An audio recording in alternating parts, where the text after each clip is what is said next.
Hi ప్రియమైనటువంటి సహోదరి సహోదరులారా, మీ అందరికీ ఈ యొక్క ఉదయకాలం ప్రత్యేకమైనటువంటి వందనాలు తెలియజేస్తూ ఉన్నాను. ఈరోజు 121వ కీర్తనని ఉదయకాలం ధ్యానించడం జరిగింది. దీనిలోంచి కొన్ని విషయాలు మీ అందరితో కూడా మరొకసారి పంచుకోవాలని ఆశపడుతూ ఉన్నాను. సో ఈ 121వ కీర్తని యాత్రా కీర్తన అంటారు. యాత్రా కీర్తనలో మనకి 8 వచనాలు మనం చూస్తాం. 8 వచనాలు చాలా ప్రత్యేకంగా కనపడతాయి. యాక్చువల్గా ఇది వీరు ఇజ్రాయేల్ ప్రజలు యెరూషలేము యాత్రలో ఉన్నప్పుడు పాడుచున్నటువంటి ఆ కీర్తనగా మనం చూస్తాం. దీన్ని ఎగ్జాక్ట్లీ ఎవరు రాశారు అనేది మనకు తెలవదు, కానీ ప్రియమైనటువంటి వాళ్ళరా ఈ యొక్క కీర్తనలో ప్రత్యేకంగా భక్తులు పాడుతూ ఉంటారు. కొండల తట్టు నా కళ్ళెత్తుచున్నాను, నాకు సహాయం ఎక్కడి నుండి వచ్చును. ప్రియమైనటువంటి వాళ్ళరా, ఎస్,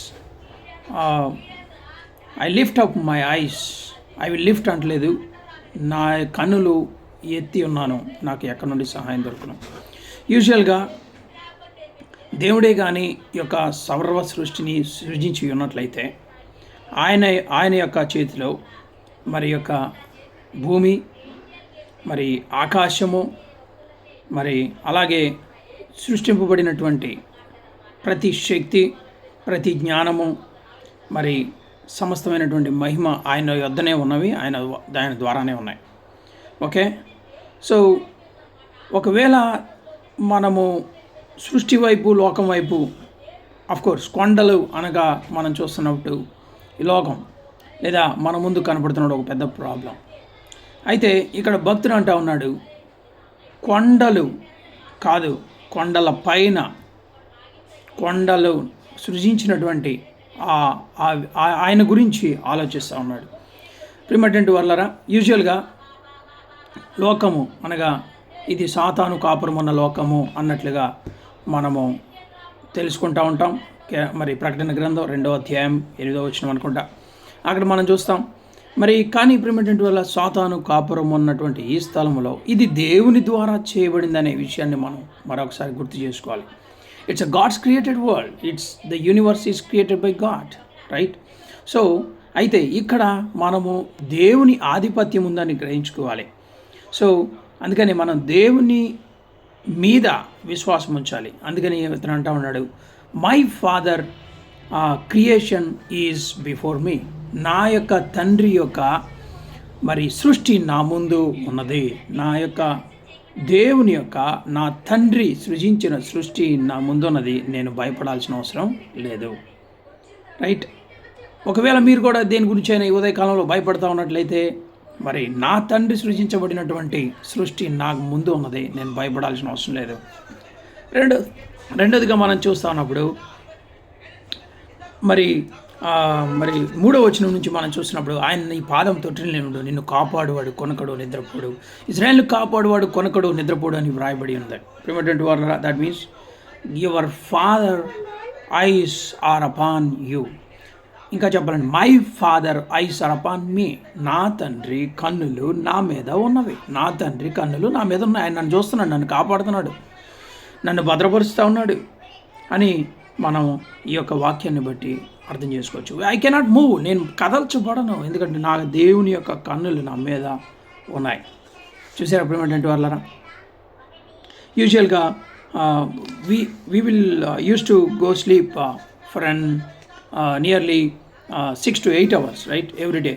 మనం రోజుకి 6 నుంచి 8 గంటలు నిద్రపోతాం. కానీ మన యొక్క దేవుడు కన్నులు మనల్ని ఎల్లప్పుడూ కాస్తూ ఉన్నాయని ఇక్కడ మనం అర్థం చేసుకుంటూ ఉన్నాం. తర్వాత 6వ వచనం నుంచి మనం చూస్తూ ఉన్నప్పుడు, పగలు ఎండ దెబ్బ నీకు తగలదు, రాత్రి వెన్నెల దెబ్బ నీకు తగలదు, ఏ అపాయము రాకుండా యెహోవా నిన్ను కాపాడును, ఆయన నీ పాదమును నీ ప్రాణమును కాపాడును అని చూస్తూ ఉన్నాం. చూడండి, మన యొక్క దేవుడు మన పక్కనే ఉన్నాడు.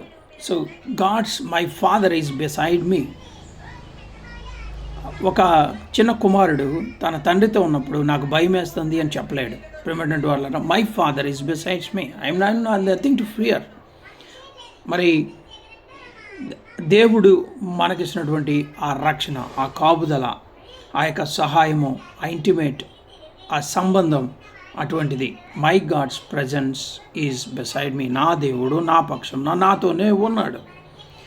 అలాగే మరి ఇది మొదలుకొని నిరంతరము నీ రాకపోకల యందు యెహోవా నిన్ను కాపాడును, ఆయన నీ ప్రాణమును కాపాడును అని 7వ వచనంలో మనం చూస్తాము. So my father cares for me and my father care is around me. నా తండ్రి యొక్క కాపుదల నా చుట్టూ ఉన్నదే. ప్రిమిటెంట్ వర్లర్, ఈ మార్నింగ్ మీ అందరి దృష్టికి తెలియజేయాల్సినటువంటి విషయం ఏంటంటే we know need to worry about anything if we are loving God. దేవుణ్ణి మనం ప్రేమిస్తున్న వారమైతే మనం దేని గురించి భయపడాల్సిన అవసరం లేదు, బాధపడాల్సిన అవసరం లేదు. Our God's protection is with us. ఈ యొక్క అధ్యాయంలో ప్రత్యేకంగా మనం 4 విషయాలు నేర్చుకోవచ్చు. మొదటిగా నా తండ్రి నా పక్కనే నా దేవుని యొక్క సృష్టి నా ముందు ఉన్నది. నా దేవుని యొక్క క్రియేషన్ నా ముందు ఉన్నది. నా తండ్రి యొక్క కన్నులు నా మీద ఉన్నవి. నా తండ్రి యొక్క సన్నిధి నా పక్కనే ఉన్నది. అలాగే నా తండ్రి యొక్క మరి జాగ్రత్తలో, నా తండ్రి యొక్క ఆ యొక్క కేర్లో, ఆయన యొక్క భద్రతలో నేను ఉంచబడి ఉన్నాను అని ఈ యొక్క కీర్తన ద్వారా మనం తెలుసుకోవచ్చు. కాబట్టి ఉదయకాలంలో let's praise and worship and adore him and as well as we can trust him. ఆయన్ని మనం ఆరాధించవచ్చు, స్తుతించవచ్చు, అలాగే ఆయన యందు పూర్తి నమ్మకాన్ని కలిగి ఉండవచ్చు. అటువంటి కృప మీ అందరికి కలుగును కాక. God bless you. Praise the lord.